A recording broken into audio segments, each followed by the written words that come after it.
Good morning, this is Pastor Blake. Thank you for joining me as we walk through the Psalms. This morning we're at Psalm 101. This is considered a royal psalm or a psalm of a king. So we're not sure if this is for David or for one of the descendants of David, but we also can apply it to us because we, like kings, Jesus describes us in Matthew chapter 5 as being the salt of the earth, the light of the world. We too have places in which we have authority and have influence. And so he writes this psalm, and look at the way he begins. I will sing of your love and justice. Now everything else is going to be built on the psalmist seeing these two foundational characteristics of who God is. God is full of love and God is full of justice. If you've been around Faith Community Church, you hear me use a phrase that comes out of John's Gospel quite often about Jesus. It describes Jesus and it describes us. And those words are grace and truth. It seems like we need to have this balance in understanding God's, this two sides of the coin that we describe as God. He's full of love, he's full of justice, he's full of grace, he's full of truth. And because he's a God of love and justice, the psalmist says, he makes a commitment. He says, I will. He says in verse 2, I will be careful to lead a blameless life. Notice that. I will be careful to lead a blameless life.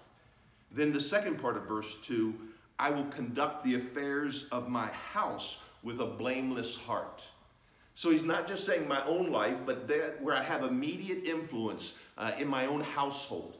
I kind of created these concentric circles here just to give you an idea. Here in the middle, this is what I can control. It's right here in the middle. I will lead a blameless life. I will be committed to leading a blameless life. But even beyond that, I want to lead with a blameless heart my family. I do like that he says I can't necessarily control my family, but with my intentions, my heart will be blameless in leading their affairs.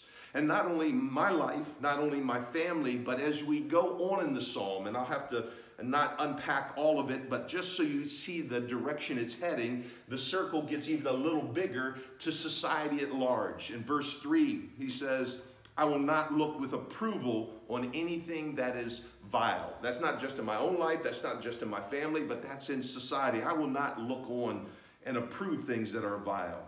Then right after that, things that faithless people do, people that are not on God's side, he says, I will have no part in it. And not only is he saying I won't look at it approvingly, not only is he saying I won't have part in it, but down at verse 5, he says I will even act against it as I have opportunity.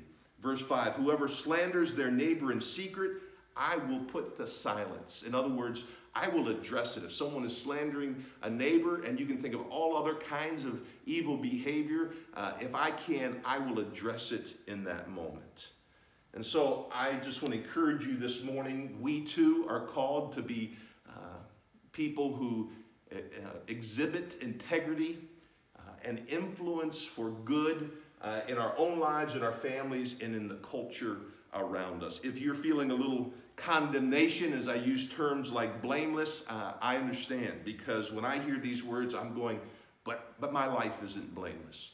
Remember that this is not just about the justice, not just about the truth, but about God's love and God's grace. And remember this promise in 1 John verse 9. If we confess our sins, where we're not blameless, in other words, he is faithful and just to forgive us our sins and purify us from all unrighteousness. God bless you.